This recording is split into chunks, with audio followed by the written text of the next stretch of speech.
Bodeli Orsang બ્રિજનું lab testing કરાયું। ભારદારી વાહનો માટે કરાયો છે આ બ્રિજ બંધ, ત્યારે આજે તેનું લેબ ટેસ્ટિંગ કરવામાં આવ્યું। ઓરસંગ પુલનું નિરીક્ષણ આઈઆઈટીની વિશેષ ટીમ દ્વારા કરાયું।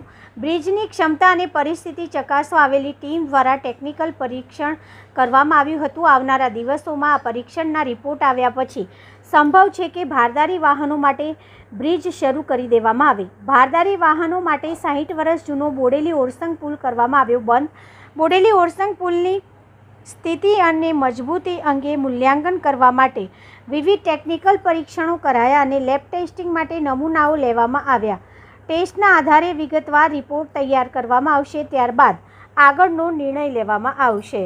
विक्रम दलवी है और हम लोग अभी आईआईटी से हम लोग यहाँ पे आए हैं अपना वडेली में ओसरंग ब्रिज में एनएच थ्रू आए हैं।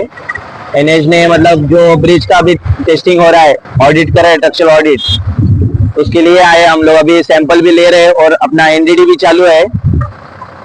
बस हो गया ना बस सर। कितने टाइम में आ जाएगा इसका रिपोर्ट कम से कम 20 या 25 दिन लगेंगे। मतलब सैंपल जो कलेक्ट किया है उसका ये करने के लिए और अपना एनडीडी ये करने के लिए 20 से 25 दिन लगेंगे। मतलब आपका नाम क्या और हुद्दा क्या आपका?